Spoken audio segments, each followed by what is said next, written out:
and friends. Welcome to the program Global Weekly News, serial number 145. First, Israel attacks Gaza even on Ramzan.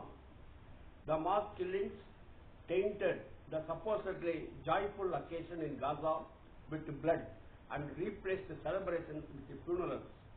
Over 60 Palestinians were killed in multiple Israeli airstrikes that rocked different parts of the Gaza Strip on 30th March, which also marked the first day of Ramzan holiday. However, hundreds of thousands of people in Gaza gathered to perform Ramzan prayers atop the rubble of demolished mosques in a clear message to the world that their will to survive is greater than Israel's destruction. Palestinian Red Crescent Society, PRCS, announced that it retrieved the bodies of 14 aid workers in Rafah, southern Gaza. The 14 included one employee working with a UN agency. The recovery of the bodies was announced 6 days after the PRCS had lost contact with the reserve teams. The Israeli occupation forces destroyed at least 5 rescue vehicles belonging to the PRCS and the civil defense. The PRCS, Palestinian Red Crescent Society, emphasized that the incident was a deliberate execution. The PRCS said that the rescue teams were targeted by the Israeli occupation forces despite the protected status of their mission and the Red Crescent emblem. The incident can only be considered a war crime. Second item, comrades, Israel pushes ceasefire in Lebanon towards collapse. The ceasefire between Israel and Hezbollah came into force in November 2024. The Israeli forces, in violation of the ceasefire deal, carried out aerial attacks that targeted residential buildings in the southern suburb in the Lebanese capital Beirut on 28 March and then on 1st April. Israel said that it targeted a drone warehouse belonging to Hezbollah with an airstrike on 28 March. Israeli forces are also claiming that the assault was in retaliation for rockets allegedly fired from Lebanon towards the illegal settlement in the northern territories under Israeli occupation. Lebanon's Hezbollah denied its responsibility for the incident. 4 people were killed in the second attack, with several others injured. Israel is expanding its war in other parts of West Asia region, including the Gaza Strip, Syria, and the West Bank. Third item, comrades, Trump ends collective bargaining rights for nearly 1 million federal workers. On 27th March, Trump signed an executive order ending collective bargaining for over 10 lakh federal workers, according to the American Federation of Government Employees. Trump's executive order cites national security concerns as the reasoning for such a major action. The White House cites the Civil Service Reform Act of 1978, CSRA, as giving American president authority to end collective bargaining at agencies with the national security missions. The CSRA has traditionally only applied to agencies such as the CIA, the Federal Bureau of Investigation, the FBI, or the National Security Agency. But Trump's order ends bargaining for employees as far a far larger number of government agencies, including the Department of Defense, the Department of Veteran Affairs, the National Science Foundation, the Coast Guard, the Department of Homeland Security, the Department of State, the Department of Energy, and many others. Notably, police and firefighters are excluded from this executive order and may continue to bargain. Over the last 2 months, since Trump's swearing in, unions have been on the front line, resisting against the most extreme of Trump's policy. American Federation of Government Employees launched legal challenges to Trump's attempts to silence those who disagree with the government. Comrades, we move to fourth item. Palestine Solidarity Rally in Washington on 5th April. As the Trump administration escalates attacks on the pro-Palestine student movement and Israel continues the genocide in Gaza in full force, thousands are expected to participate in a mass demonstration for Palestine on 5th April in Washington, D.C., unmindful of government repression. Trump's Secretary of State, Marco Rubio, has signed off on the revocation of over 300 student visas for reasons related to pro-Palestine protest activity. Artificial intelligence is used to monitor social media accounts of the individuals. Emboldened by a right-wing administration in office in the U.S., Israel has resumed its genocide in Gaza in full force, ending a 2-month ceasefire. Now Gazans are once again facing death, destruction and hunger, with the head of the Bakery Owners Association reporting that all bakeries closed down on 1st April due to shortage of flour and fuel. The death toll of the genocide of Palestinians now stands at over 50,000. The U.S. also relaunched airstrikes against Yemen last month. Thousands attend marches calling for the freedom of detained student activist Mohammed Khalil and to demand an end to Israeli resumption of the genocide in Gaza. Archam Bank, alongside many of his fellow students of Harvard University, plans to attend a march on Washington for Palestine on 5th April, organized by the Palestine Youth Movement, the Answer Coalition, the People's Forum and others. The Trump administration is holding essentially $900 crore ransom at Harvard University. Alongside students, many in the labor movement have been galvanized to join the movement for Palestine on 5th April. An anti-imperialist Korean diaspora in the US is joining this April 5th march in Washington, D.C. Artists are also attending 5th April rally. A journalist of Breakthrough News registered her horror at the massacre of journalists in Gaza by Israeli forces. More journalists have been killed in Gaza than in the US Civil War, World Wars I and II, the Korean War and the Vietnam War. Comrades, now we move to Indonesia, where student protests are taking place. Over the last several weeks, demonstrations have erupted in Indonesia. Although these demonstrations have not been massive, ranging from a few hundred to 1 or 2,000 people, they have been notably militant. The incidents include a police post being set on fire, street clashes between students and police, students breaking down gates of government buildings and shattering the parliament compound walls, and the use of a few Molotov cocktails. The police have used water cannons and resorted to beatings to disperse some demonstrations. Coalitions of non-government organizations, trade unions, and other civil society groups have issued statements echoing the concerns of the students. Academics and public intellectuals have also articulated the similar criteria. The demonstrations were broadly held under the banner of slogan, "Indonesia is dark," reflecting the bitter and angry sentiments about the state of the country. The demonstrations were triggered by the accelerated passing of a new law in the parliament regarding the Indonesian army. As part of the law, military officers can be appointed in civil institutions. Cronies of president are being placed in key positions. Some of the military cronies have also been placed in crucial economic or business positions. These moves are perceived by the protesters as the first steps towards returning to the military-backed crony capitalist rule, one that ruled Indonesia from 1965 until 1998, full 33 years. There was a military rule. Over the past several weeks, many corruption cases have also come to light. The state has imposed more burdens on the people, such as increasing the application fee for two-wheeler licenses. There have been announcements of layoffs in manufacturing and textile industries as the businesses are closing shop due to loss. Media estimate 40,000 layoffs over the past several weeks. Now we move on to Kashmir, pro-Palestine protests in Kashmir.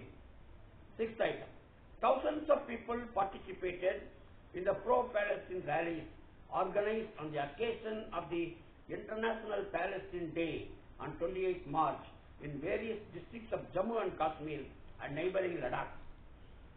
The protesters in some places carried flags of Hezbollah, Lebanon's Hezbollah, and portraits of its late leader, Hassan Nasrallah, assassinated by an Israeli airstrike in September 2024. People also carried posters of Yahya Sinwar, head of Hamas, who was killed by Israeli forces in October 2024. In response to the mass protest, law enforcement authorities slapped charges on participants and organizers under the Draconian Anti-Terrorism Act, the Unlawful Activities Prevention Act, UPA. On 28 March, authorities also shut the main mosque in Srinagar, denying hundreds of people who gathered to perform ritual prayers on the last Friday of Ramzan. Various opposition leaders called this act as an act of repression of popular movements and an act of cowardice by the government in Delhi. Comrades, now we move on to Netanyahu being welcomed in Europe. Benjamin Netanyahu, the Prime Minister of Israel, wanted by the International Criminal Court on suspicion of war crimes and crimes against humanity in Gaza, is set to begin an official 4-day visit to Hungary at the invitation of its Prime Minister. Failure to arrest Netanyahu would represent a serious violation of Hungary's obligations under the Rome Statute and send a clear message that alleged war criminals are welcome within the European Union. Rome Conference on 17th July 1998 adopted the Rome Statute. This came into force from July 2002. International Criminal Court was founded. This court has the right to inquire nations for genocide, crimes against humanity, war crimes, and crimes of aggression. Hungarian authorities have maintained close ties to the Israeli government throughout the Gaza genocide. Romania, Poland, Italy, Germany, and France have also indicated that they would not act on the International Criminal Court warrant should Netanyahu travel to their territory. Kaja Kallas, the European Union's High Representative for Foreign Affairs, called Israel a very good partner during her visit, prompting strong backlash from left and progressive parties. These words are a shame for the European Union. The Communist Party of Greece similarly condemned Greek Prime Minister March 30 visit to Jerusalem, where he met with Netanyahu to discuss deepening economic relations and defense cooperation. Eighth item, comrades, Argentina. The government of Javier Milei unilaterally approved the new IMF loan of $2,000 crore. Serious rumors of devaluation are looming on the horizon. Due to IMF's conditionalities, pension reform and labor reform, in addition to pending privatizations of some assets, will be carried out. The new devaluation will have a direct impact on the working class. Next item, comrades, we move to Belgium. Belgium on strike against austerity plans of the government. The General Labour Federation of Belgium and Confederation of Christian Trade Unions are the two largest trade union federations in Belgium. They launched a general strike on 31st March in protest against the government's austerity agenda. The coalition government of Belgium, despite campaign promises to improve living standards, is pursuing over 100 crore euros in cuts into social services at the national level, while simultaneously boosting spending on militarization and so-called defense. The strike was successful in transport and logistics. Main airports were forced to cancel departures. Ships movement got delayed. Workers in culture, retail, industry, education and healthcare also joined the mobilization in large numbers. According to Workers' Party of Belgium, women are likely to bear the brunt of both social service cuts and changes to working conditions. The liberalization of night shifts and expansion of working hours could easily increase stress levels and harm women's health. 1 lakh people protested in Brussels of Belgium against government's attack on rights. Such public pressure has already forced the government to backtrack on some of its proposals or measures. Then 10th item, comrades, Marine Le Pen barred from election. Far-right leader Marine Le Pen has been barred from seeking public office for 5 years and sentenced to a 4-year jail term in a fraud case involving misuse of European Union funds of 40 lakh euros. A French court ruled on 31st March. The court concluded that the funds earmarked for hiring assistants in the European Parliament were instead used to staff this far-right party. In the European workers listed as European Union assistants admitted that they had never set foot in Brussels nor contributed to European Union policy in other ways. The jail sentence and the related financial fine will be carried out only if the verdict is upheld after appeal. However, the ruling will likely prevent Le Pen from running in the 2027 French presidential election. Some suggest that even if the party runs a less prominent candidate, it could score points by portraying Le Pen and her party, National Rally, as victims of a legal campaign. National Rally slogan, "Heads high, hands clean," is found to be false. The far right will not be defeated through legal proceedings alone.